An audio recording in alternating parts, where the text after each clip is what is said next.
Donc voilà, on va entamer la troisième et dernière partie de cette matinée dédiée au numérique responsable. Et donc là, on a déjà entendu des sujets assez intéressants et éclairant sur ces deux premières parties.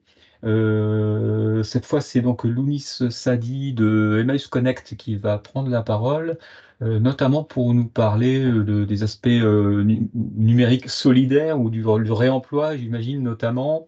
Mais il saura beaucoup mieux en parler que moi, puisque vraiment c'est son cœur d'activité. Et donc, ça permettra de voir justement ce que deviennent nos fameux équipements quand absolument on souhaite les changer, les renouveler.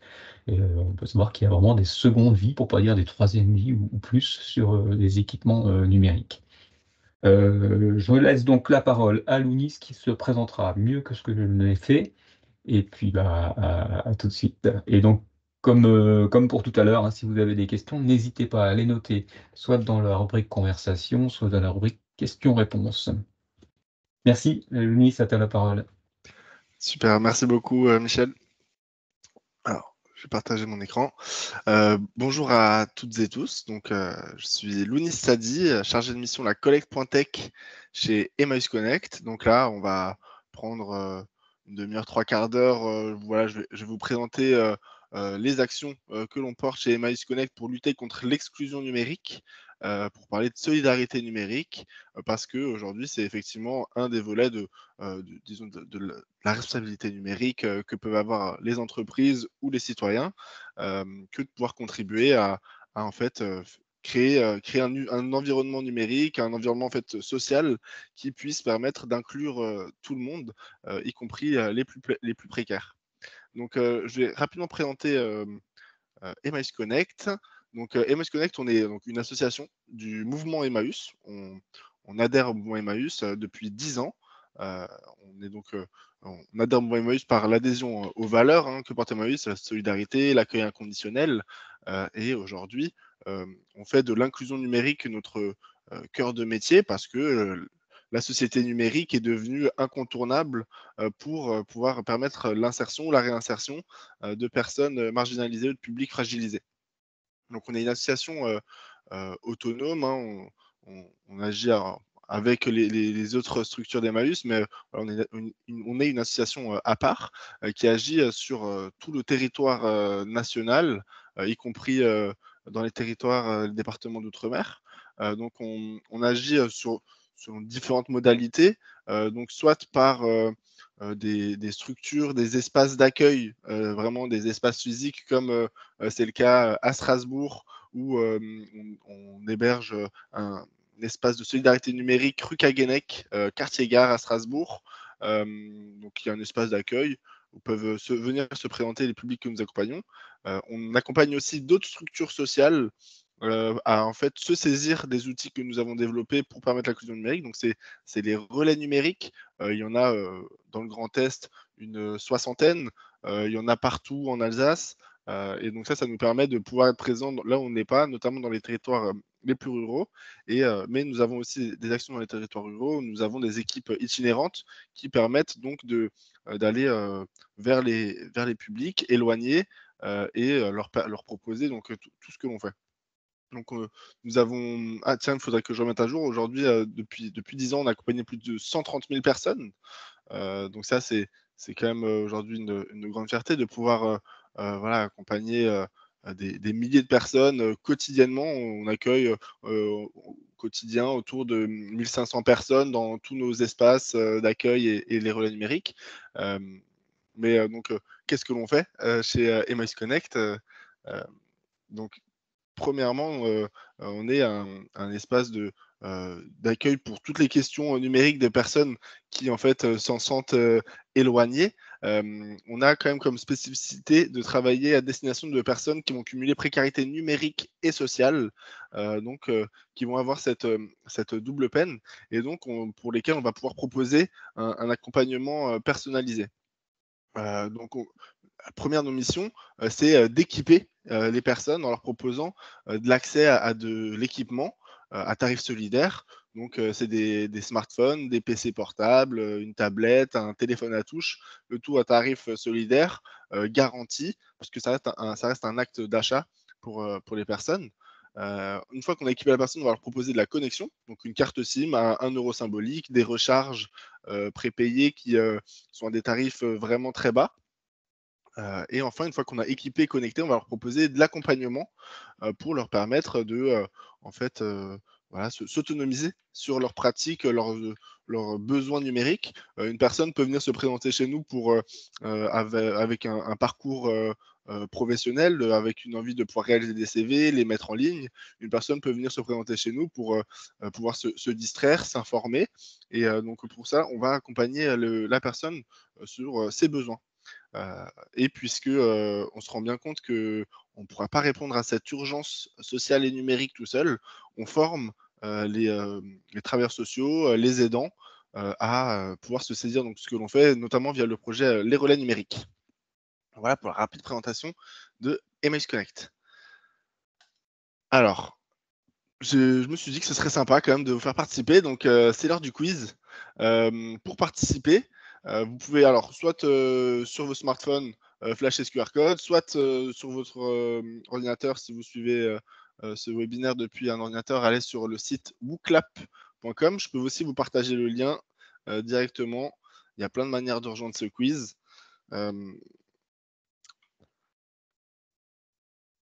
Donc, vous pouvez donc vous rendre sur le site wooclap.com et taper le code de l'événement DCUD 24 CCI pour donc rejoindre ce quiz. Donc, je veux bien que l'une ou l'autre personne me confirme qu'il soit bien arrivé sur le quiz. Nickel. Il nous demande de patienter. Ok.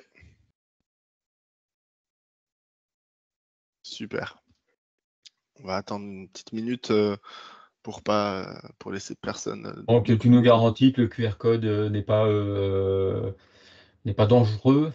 Parce que là, Non, non, non. on parle souvent dans les sensibilisations à la cybersécurité de risques liés au QR code. Mais là, j'imagine il Là, est fiable. oui, oui, oui. C'est bon, pas de souci. Il y a le lien aussi pour ceux qui Tout à fait. souhaiteraient passer par J'ai pris le risque. En tout cas, j'atteste Ok. qu'on arrive sur le bon site. Donc voilà, l'idée de ce quiz, c'est de se faire un petit état des lieux des enjeux de l'exclusion numérique, de se remettre quelques chiffres en tête pour savoir pour quelles raisons en fait Emmaüs Connect existe et agit. C'est bon, tout le monde est à bord, on peut commencer? C'est parti, je pense. Ouais. Alors, première question. Est-ce que vous voyez la question? Quel est le pourcentage de Français qui se disent en difficulté avec les outils numériques? On a bien accès à la question. Est-ce que c'est 20, 30, 40 ou 50%? 70, 40. Petite seconde.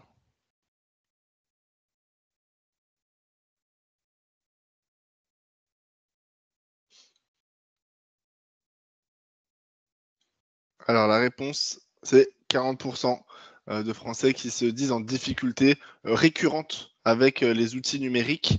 Et donc ça, c'est un vrai enjeu de masse. Aujourd'hui, c'est pas forcément que des personnes qui vont cumuler précarité numérique et sociale, mais il y a un vrai enjeu de rendre le numérique accessible à presque la moitié des Français. Combien de personnes en France cumulent précarité numérique et sociale?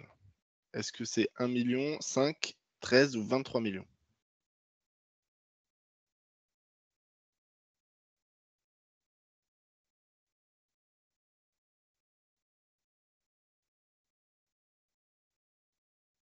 Et pour vous guider, on va afficher les résultats. C'est partagé.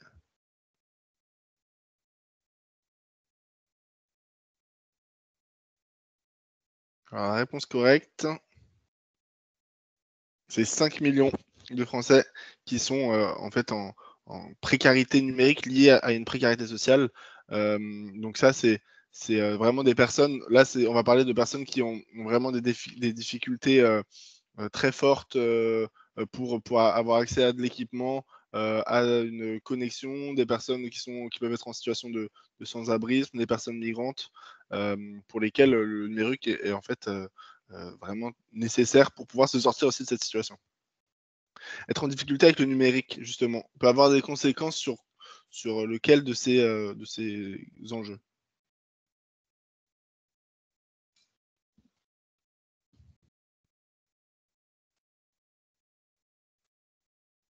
Plusieurs, réponses sont possibles, hein, évidemment.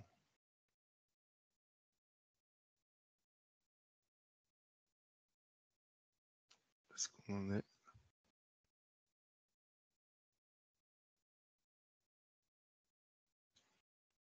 La réponse était bien évidemment les 4, pour ceux qui ont osé tenter les plusieurs réponses. Effectivement, aujourd'hui, le numérique est omniprésent. Heu, c'est, aujourd'hui, l'accès aux droits, sociaux, l'accès, aux droits à la santé, est devenu en fait, heu, quelque chose dont le numérique, par lequel le numérique est devenu nécessaire. Aujourd'hui, les défenseurs, la défenseure des droits actuellement, l'ancien défenseur des droits, hem, voilà, pointait du doigt cette inégalité d'accès aux droits pour les personnes les plus précaires. Évidemment pour l'emploi, pour, pouvoir, se renseigner sur les petites annonces, pour pouvoir mettre en ligne ses CV, pour du coup pouvoir se réinsérer pour certaines personnes qui sont éloignées de l'emploi. Le logement aujourd'hui est de plus en plus, fait de plus en plus, appel à des procédures dématérialisées et le lien social qui aujourd'hui est devenu, parler sur WhatsApp, s'appeler, via FaceTime, skyper, quand on a de la famille à l'étranger.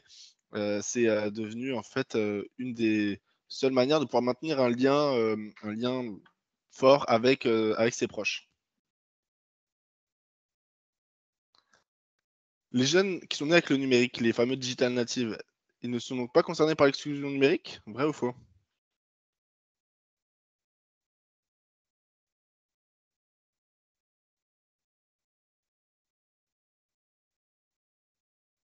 Personne n'est naïf, je vois. Effectivement, c'est faux. Donc nous, ça concerne forcément une part des publics, importantes qu'on accueille. Aujourd'hui, les jeunes, peut-être qu'ils ne vont pas forcément, être, exclus, disons, au niveau des compétences. On va forcément avoir plutôt une surreprésentation de jeunes concernés par, la précarité, numérique et sociale, pour qui, en fait, l'accès à du matériel, à de la communication, à de la connexion, stable, peut les mettre en difficulté pour leur parcours, scolaire, pour, régler leur situation, administrative, lorsqu'il y a un parcours de migration, ou pour voilà leur insertion, professionnelle. Donc c'est un public sur lequel, nous aujourd'hui on on est très présent et c'est loin de ces caricatures, des publics seniors uniquement concernés par, la précarité numérique. Alors, sur l'ensemble des services publics français, d'après vous, quelle est la part donc de services publics accessibles, disponibles en ligne?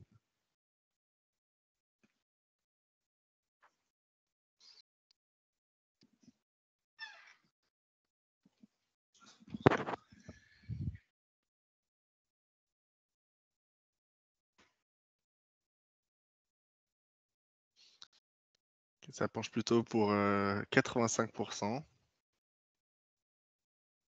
et c'est la bonne réponse. Donc effectivement 85 aujourd'hui des services publics, sont accessibles en ligne et donc c'est une vraie, stratégie, donc gouvernementale, qui est menée depuis, plusieurs années. L'objectif, c'était, 0 papier dans l'administration en, 2022 ou 2023. Je veux plus dire de bêtises, mais évidemment, ça a été, repoussé. Là, l'idée, c'est de, mener à bien ces objectifs pour 2025-2026, mais on sait très bien que, voilà, aujourd'hui, c'est moins l'urgence est moins mise sur, cette totale dématérialisation. Il y a une stratégie, gouvernementale, via le dispositif France Numérique Ensemble, qui a été, voilà, présenté.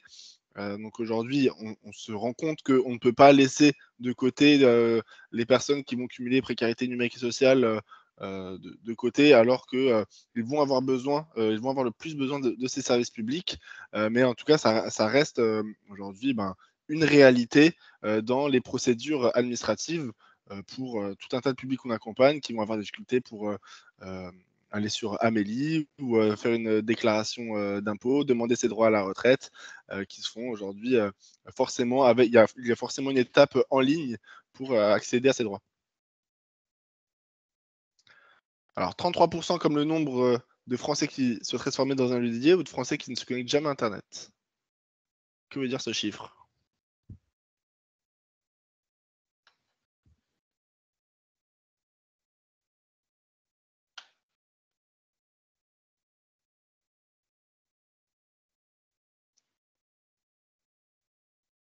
Alors non, c'est, plutôt de 33 comme la part des Français qui souhaiteraient se former dans un lieu dédié. C'est, pour rappel, on disait, au début de ce quiz que, 40 des Français, ont des difficultés, récurrentes avec, le numérique et en fait, il y a aussi une part presque tout aussi importantes qui ont le souhait de se former dans des espaces qui leur permettent voilà, d'aller de temps à autre accéder à une permanence connectée, comme ce que l'on peut proposer à un atelier sur l'achat en ligne, la sécurité en ligne, le phishing, toutes ces pratiques qui peuvent concerner des publics fragilisés numériquement. La part alors j'ai plus le chiffre exact sur la part de Français qui se connectent jamais à internet, mais aujourd'hui c'est, autour de, 5 à 7. Ça concerne quand même, une part significative de la population, mais là on va vraiment être, sur des publics seniors, qui seront concernés. Alors, quelle est la part de travailleurs sociaux déclarant être obligés de faire à la place d'eux, dans le cadre de procédures, administratives, d'après vous? Faire à la place de, liées à des difficultés, numériques, évidemment. C'est peut-être, pas très bien tourné. Alors, 75 pour, la réponse correcte, donc c'est aussi, très important. Trois quarts des travailleurs sociaux, doivent faire à la place d'eux. Aujourd'hui, nous, chez Moïse Connect, on est dans une posture d'accompagnement des personnes. On essaye, vraiment systématiquement, de pouvoir de guider la personne parce que, c'est en partie, des bénévoles qui se mobilisent, chez Moïse Connect. Les permanents, ne sont pas forcément des éducateurs, des travailleurs sociaux, qui du coup sont, vraiment formés à pouvoir faire des démarches administratives. C'est un vrai métier que d'accompagner les gens dans les démarches administratives, sauf que, pour un tas de personnes, c'est impossible en fait et donc ils sont obligés de recourir à, des services sociaux qui vont donc, faire, déléguer en fait, les publics vont déléguer, ces demandes administratives à des aidants. Ça pose un vrai problème, d'autonomie, de citoyenneté, et donc voilà, nous, tout notre enjeu, c'est d'autonomiser les personnes, mais il y a forcément des personnes pour qui, des publics pour qui c'est plus compliqué. Alors chez MS Connect, d'après vous, si vous vous souvenez bien, on peut accéder à, un accès solidaire, un espace solidaire, un accueil social et numérique, une formation longue ou une formation professionnelle?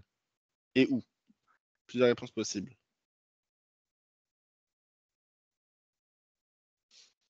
Alors l'accès solidaire, c'était pas très bien tourné, c'est de l'accès à la connexion et hem et du matériel.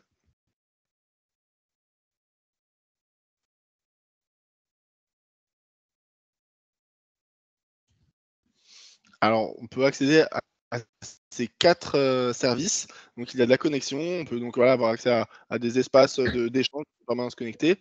La formation longue, pour, dans le cadre de parcours longs d'initiation, on peut proposer des parcours jusqu'à 50 heures pour vraiment des personnes qui vont de démarrer un ordinateur jusqu'à, ensuite pouvoir, faire un tableur, le renvoyer par mail, télécharger des documents sur internet, voilà, rentrer sur vraiment des compétences de base numérique acquises avec une certification PIX à la fin d'un parcours et de la formation professionnelle, notamment pour, les travailleurs sociaux, les aidants.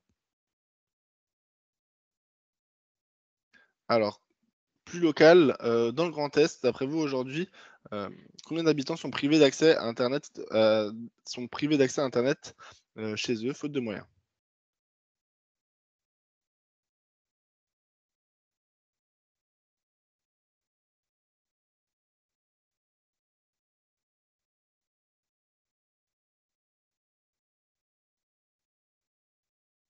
j'en veux pas trop répondre. J'étais en train de les compter tous, mais ça prend du temps. Ça prend du temps, ouais. Et alors, on est plutôt sur une réalité à presque 700 000 habitants dans le Grand Est qui n'ont pas d'accès pérenne à Internet chez eux, faute de moyens. Donc, on est dans une région où on a une forte représentation de personnes concernées. C'est vraiment conséquent. Faut s'imaginer, voilà, c'est autour de 12% des habitants du Grand Est qui en fait ont soit un matériel trop vétuste pour avoir une connexion pérenne, une connexion qui ne coupe pas, ou qui soit n'ont pas d'accès à du matériel ou alors n'ont pas peuvent être en zone blanche ou peuvent avoir des connexions intermittentes. Donc c'est un vrai problématique, un vrai enjeu régional. Alors, toujours dans le Grand Est, chaque année, 330 000 ordinateurs sont mis au rebut. Quelle est la part d'ordinateurs portables dans ces 330 000 ordinateurs?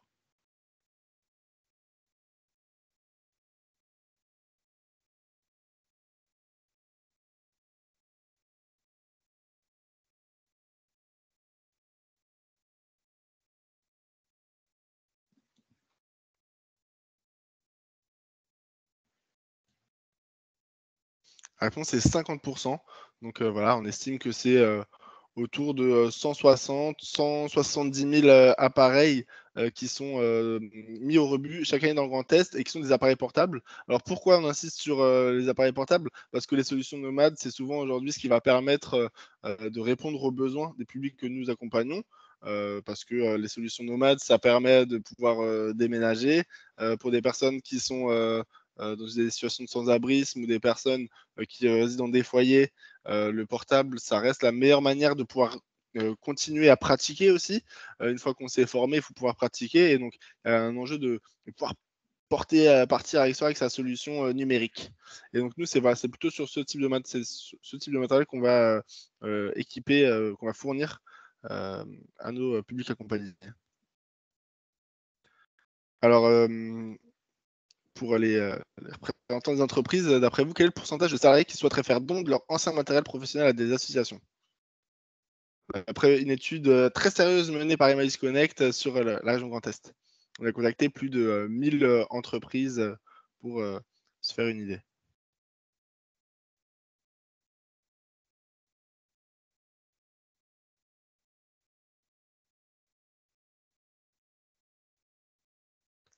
Alors, c'est 91% de salariés qui souhaiteraient faire don de leur ancien matériel professionnel à des associations.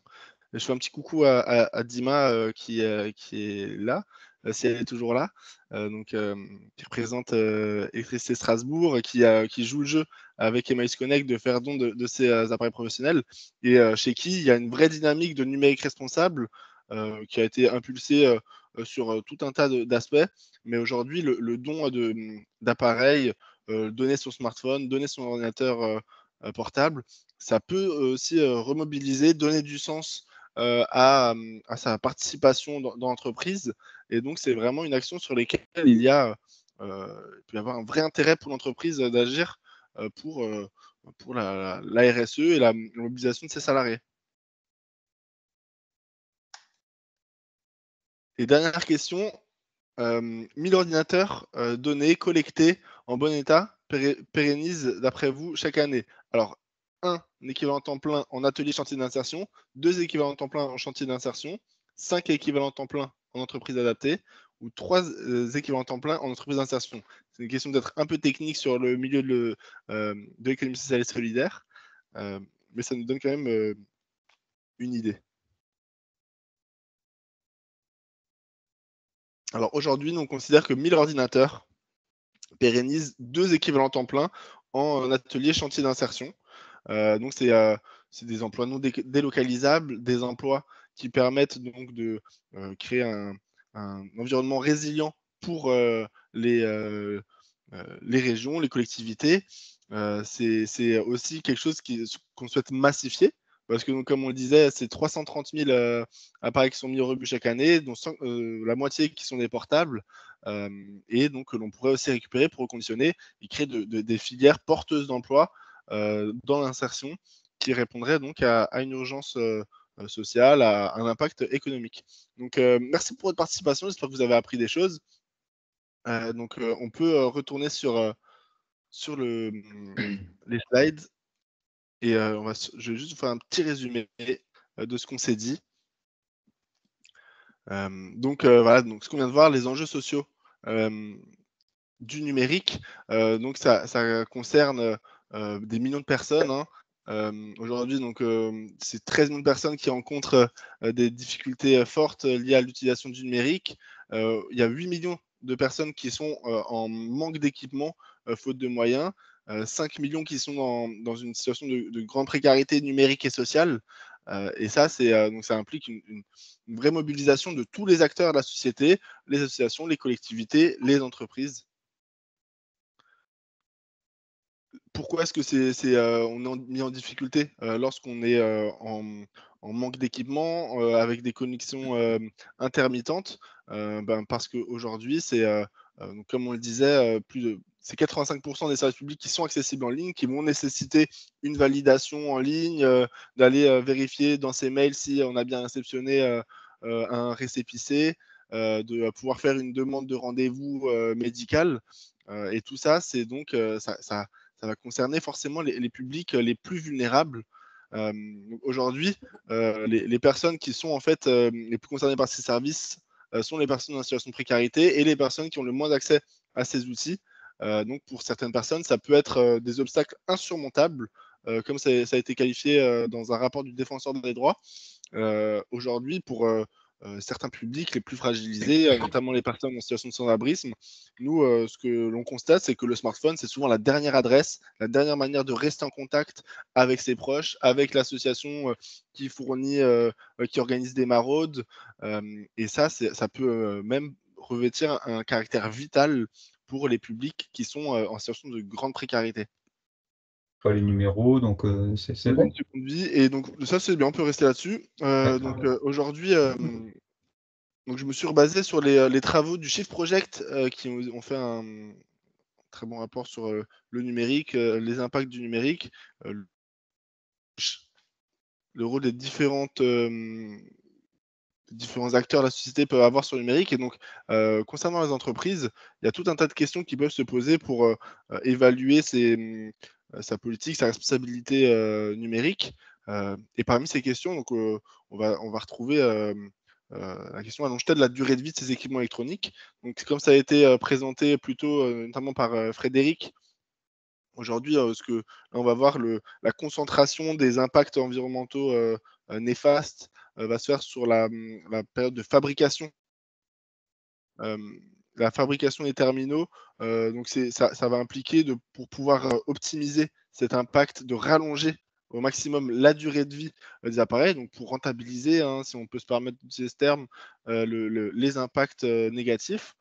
Donc allonger la durée de vie, ça pourrait aussi permettre de répondre à la dernière question: contribue-t-elle à des projets solidaires autour du numérique? Puisque aujourd'hui, donc ce que l'on va voir, c'est que allonger la durée de vie, ça peut permettre aussi d'équiper des personnes en situation de précarité. Donc sur la slide suivante,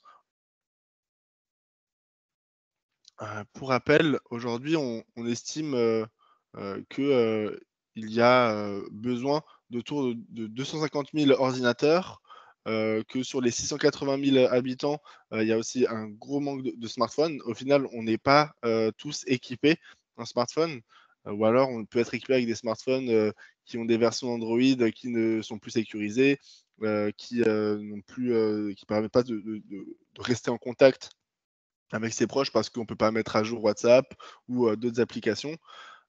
Et donc, aujourd'hui, pour pouvoir répondre à cet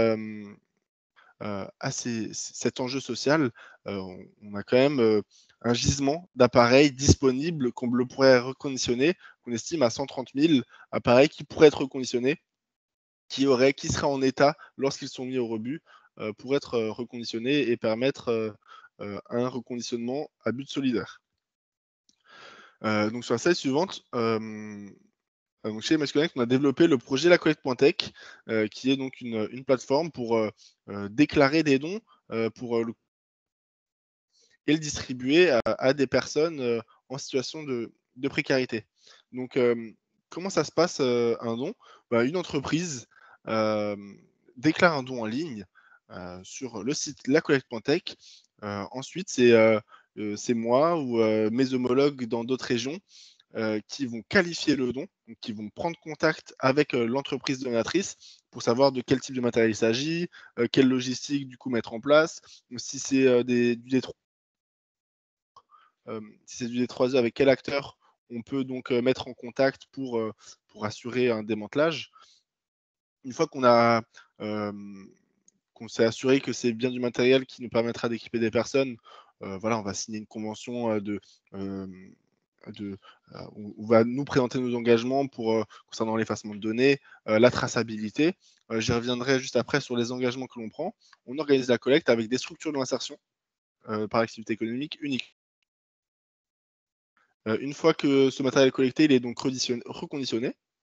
On va auditer les équipements, effacer les données, changer une batterie si nécessaire, donc réaliser les réparations nécessaires. Et enfin, il sera distribué. Donc c'est toute une chaîne qui a été mise en place par Emails Connect, qui nous a permis aujourd'hui d'équiper presque 15 000 personnes en à peu près 2 ans.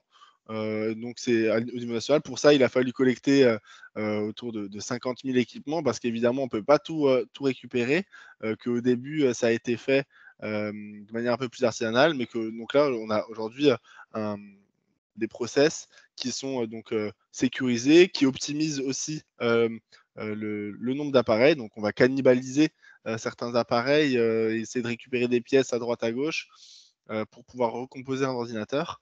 Donc ça nous permet de répondre à ces grands besoins sociaux. Alors comment on fait un don?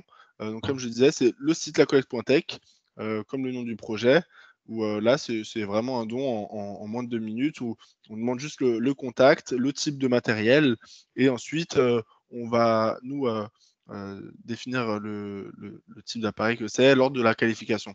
Mais la première étape est vraiment très facile. Sur donc les engagements que l'on prend, donc on fournit pour chaque don d'entreprise une convention qui permet de faire la cession de propriété, afin que l'entreprise soit débarrassée des engagements liés en fait, à la vente de matériel et donc à la gestion de SAV. Cette cession de propriété, nous, elle nous engage à assurer une traçabilité des appareils jusqu'à la vente. Donc si l'entreprise s'est rendu compte que dans son process de sortie, il peut y avoir un effacement de données qui est fait en interne par l'entreprise, mais qu'il y a un ordinateur qui qui est passé à travers les mailles du filet, elle peut le récupérer à tout moment. Et si nous, on se rend compte qu'il y a des données, dans tous les cas, on effacera, on va wiper la machine et on va la remettre en mode usine, et il y a plus de retour en arrière sur le disque dur. Il est complètement reformaté. Donc aujourd'hui, un des engagements qu'on prend aussi, c'est forcément aussi de travailler avec des structures de l'insertion, des structures professionnelles, donc qui sont encadrées avec des personnes qui sont formées et qui deviennent donc des réparateurs, hein. Donc voilà, on fournit des rapports d'effacement de données certifiés. En tant qu'association d'utilité d'intérêt général, on peut fournir des rescrits fiscales si les appareils ont encore une valeur. Et enfin, un des engagements forts que l'on prend, c'est d'évaluer l'impact qu'une opération de don a pu avoir, en fournissant un bilan d'impact. Donc sur imaginons une centaine d'appareils collectés, eh bien, il y en aura 60 qui auront été réemployés, 40 qui auront été recyclés. Ça nous aurait permis d'équiper des jeunes mineurs non accompagnés, des seniors lors de parcours d'initiation. Et donc voilà, on va jusqu'à ce détail d'information pour savoir où sont parties les machines, et évidemment ensuite les impacts environnementaux de l'opération. Alors le type d'équipement que l'on collecte, aujourd'hui, chez Mice Connect, nous, on collecte, reconditionne et distribue uniquement des appareils nomades, mais ça ne nous empêche pas de collecter des appareils fixes et de les céder aux structures d'insertion avec lesquelles on travaille. En Alsace, on travaille notamment avec Envie Strasbourg, avec Humanis, qui sont aussi dans la région strasbourgeoise. Mais voilà, on peut aller chercher du matériel dans toute la région. Et donc, ce sont des structures qui ont aussi un but social, de rendre accessible du matériel à prix très bas et de réinsérer donc des personnes. Donc, les ordinateurs fixes sont réemployés par les structures d'insertion, mais seulement nous, donc nous concernant, pour pouvoir équiper les publics que l'on accompagne, on utilise enfin, on récupère uniquement du matériel portable. Euh, Aujourd'hui, le matériel qu'on ne pourra pas reconditionner, c'est du matériel dont le reconditionnement coûtera plus cher que le tarif solidaire. Donc, si l'écran est cassé, si l'appareil est bloqué à des mots de passe, donc qui nous empêcherait de pouvoir accéder dedans, voilà, ça c'est aussi des obstacles techniques qu'il faut bien partager avec les entreprises pour s'assurer que l'on puisse récupérer un maximum d'appareils. Donc, nos engagements, donc nous prenons en charge gratuitement la collecte, on va tester les appareils, on vous renvoie les certificats d'effacement de données. On travaille uniquement à destination de personnes en situation de précarité. Ça, c'est un engagement fort que l'on prend chez Emmaüs Connect. On vous communique donc les impacts et donc c'est pour les appareils qui n'auront pas pu être conditionnés.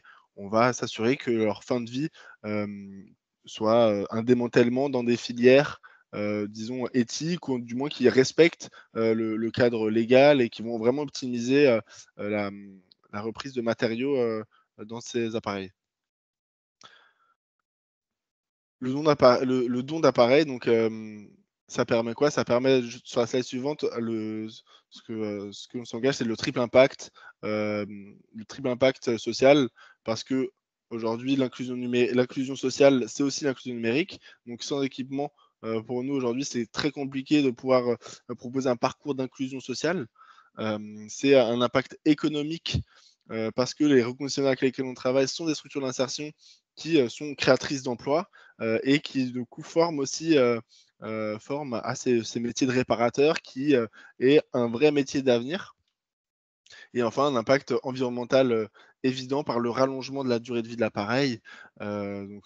Là, c'était hier au sein de notre espace de solidarité numérique, une bénéficiaire est venue nous voir avec un ordinateur qu'elle a acheté il y a 2 ans chez nous, et parce qu'il avait un petit souci qu'on a reconfiguré, et donc voilà, on va vraiment essayer de pousser les machines le plus loin en étant aussi un c'est un espace d'achat pour les bénéficiaires, mais on n'est pas non plus une boutique classique. Les gens peuvent revenir nous voir avec leurs appareils euh, tant qu'ils le veulent, pour pouvoir nous permettre un allongement de la durée de vie maximale de ces appareils. Alors, voilà, donc vous recevrez cette présentation, et donc vous aurez mes contacts. Voilà, je suis disponible pour répondre à vos questions sur les actions d'Emmaüs Connect et sur le don d'appareils que les entreprises peuvent faire. Merci Lounis. Alors je ne sais pas s'il y a des questions. Moi j'en ai deux. La première, c'est la collecte, ça s'adresse uniquement à des entreprises ou un particulier peut aussi faire un don sur la collecte? Alors effectivement, bon là on est sur un public entreprise, organisation, parce que voilà, les entreprises, les collectivités aussi, hein, peuvent faire don, toutes les structures publiques, les établissements publics peuvent faire don de leurs appareils. Concernant les particuliers, aujourd'hui, nous, c'est pas forcément des filières qu'on va pousser, parce qu'on a des taux de reconditionnement qui sont beaucoup plus faibles, qui sont inférieurs à 5 aujourd'hui, pour en gros récupérer un téléphone au sein d'une collecte particulière, il faut en collecter 30. Du coup, nous, pour avoir une tarification solidaire, pour vendre un smartphone à 40 euros, il faut que la collecte nous coûte euh, moins cher, hein, voilà, tout simplement. Par contre, il y a des dispositifs qui existent, sur lesquels on est partenaire, qui donc en fait vont massifier les collectes de particuliers, comme je donne mon téléphone.fr, tout simplement, qui a été mis en place par l'éco-organisme Écosystème, qui s'est associé avec les ateliers du bocage, qui est un chantier d'insertion, une entreprise d'insertion qui fait aussi partie du mouvement Emmaüs. Donc là, l'idée, c'est vraiment de aller, en gros, on déclare un don d'appareil portable sur le site Je donne mon téléphone. On reçoit une enveloppe bullée affranchie qui nous permet d'envoyer de manière sécurisée son téléphone. Et donc, en massifiant la collecte de dons particuliers, du coup, on peut récupérer suffisamment de téléphones pour pouvoir ensuite les redistribuer à des structures comme Emmaüs Connect ou à des structures comme les Restos du Cœur. Donc, la collecte particulière, nous, pour l'optimiser, c'est sur vraiment des logiques de grande échelle que c'est réalisable. Donc, c'est pas forcément nous, l'acteur. Par contre, on peut rediriger des citoyens qui souhaitent faire don de leurs appareils. Ok, merci. Et ma deuxième petite question, bah, c'est celle que j'avais déjà un petit peu posée tout à l'heure. Enfin, c'est la suite de la question que j'ai posée à Frédéric tout à l'heure concernant l'obsolescence des équipements. Et quelqu'un, je ne sais plus, a dit, mais si Windows 11 n'est pas compatible avec cet ancien équipement, on peut toujours passer en Linux. Donc c'est un peu plus technique, mais juste savoir, effectivement, là, c'est des choses que vous faites pour assurer la pérennité des équipements un peu anciens.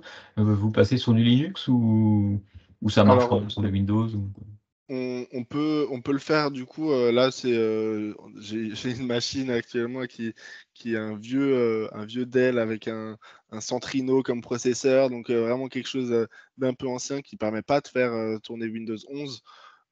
Et donc là, on va le passer sous Linux.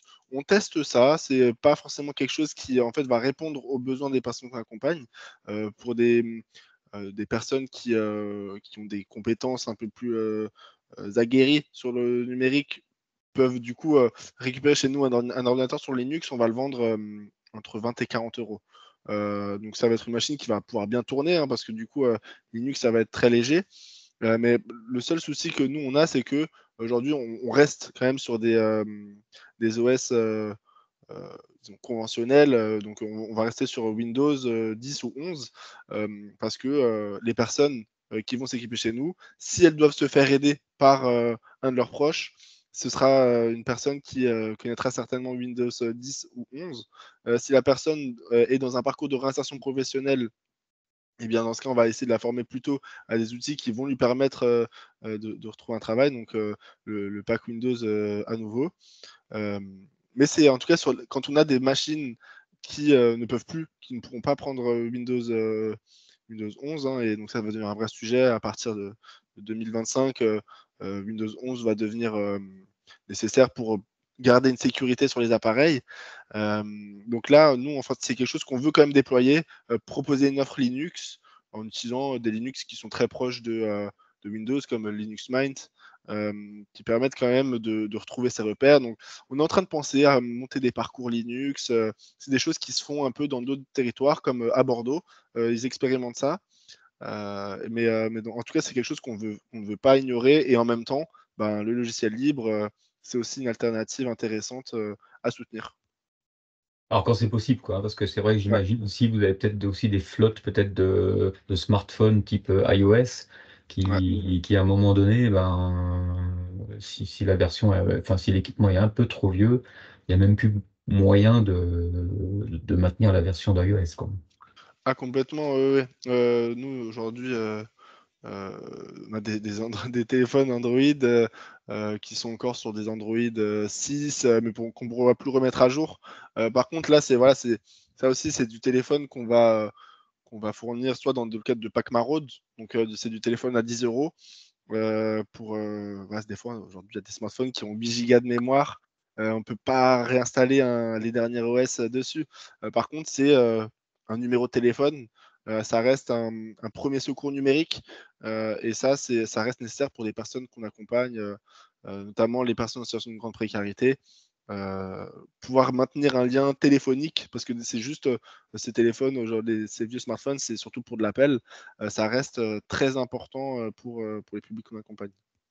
Donc on va quand même récupérer ces téléphones. D'accord. Eh bien, merci Louni. Je ne sais pas s'il y a des questions parmi l'assistance. A priori pas.